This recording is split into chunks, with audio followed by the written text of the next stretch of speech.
Hello everyone, 7th standard. Today we will do the exercises of chapter number 5th, that is exploring values. ठीक है, तो we had already discussed all of these exercises, but I have to still send you the exercises to write down in your homeworks. So first of all, I'll explain those and then I'll send you to write down all these in your notebooks. So now see, the first question of the para 1 is, what does the first sentence of the text convey? यानी कि आपके जो इस text में paragraph में जो first sentence दिया है उसका मीनिंग क्या बनता है, वो क्या कन्वे कर रहा है, क्या मैसेज दे रहा है, ठीक है, क्या बताना चाहता है.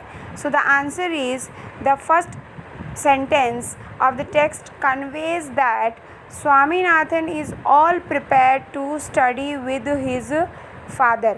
यानी इसका मतलब ये है कि जो भी आपका जो कॉन्टेक्स्ट में यानी टेक्स्ट में आपके पैराग्राफ में जो सेंटेंसेस दिए हुए हैं, फर्स्ट और सेकंड लाइन दिया हुआ है, उसका मतलब ये निकल के आता है कि जो स्वामीनाथन जो है वो अपने फादर के साथ अपनी पढ़ाई करने के लिए पूरा फुल्ली प्रिपेयर्ड हो गया है, सारी चीज़ों के साथ, अपनी स्टडी मटेरियल्स के साथ. Second question is, for what amount of money does Rama want to sell his 10 mangoes. यानी कि जो फादर के द्वारा, स्वामीनाथन के फादर के द्वारा जो क्वेश्चन पूछा गया था स्वामीनाथन से अर्थमेटिक का, उस क्वेश्चन में ये था कि रामा जो है वो कितने प्राइस में अपने 10 मैंगोज़ को सेल करना चाहता था. So the answer is Rama wants to sell his 10 mangoes for 15 अनाज. यानी 15 अनाज में वो अपने मैंगोज़ उसको बेचना था या फिर बेचना चाहता था. Next question is third one, what was the effect of his father's question on Swaminathan. यानी कि the question which asked by the Swaminathan's father from the Swaminathan, यानी जो क्वेश्चन स्वामीनाथन से स्वामीनाथन के फादर के द्वारा पूछा गया था, उसका जो प्रभाव था, इफ़ेक्ट जो था, वो क्या पड़ा था स्वामीनाथन के ऊपर. तो क्या प्रभाव पड़ा था? जब when his father was asking, I'm just explaining it you, it is not the answer but I'm just explaining it you, that जब उसके फादर जो है वो क्वेश्चन पूछ रहे थे, so he was not concentrating on that question, only he was thinking about that mangoes. ठीक है, वो मैंगोज़ के बारे में सोच रहा था. सो द आंसर इज़, अब हम आंसर पढ़ेंगे. When his father asked Swaminathan the question, जब उसके पापा ने क्वेश्चन पूछा तो Swaminathan kept on gazing at his father. तो स्वामीनाथन जो था वो अपने फादर को घूर रहा था कंटिन्यूसली. गेजिंग का मतलब होता है कंटिन्यूस देखना, किसी को घूरना. So and on the other hand, और दूसरी ही तरफ उसका जो पूरा मुंह था वो पानी से भर रहा था. यानी कि उसे लालच आ रही थी. किस बारे में लालच आ रही थी?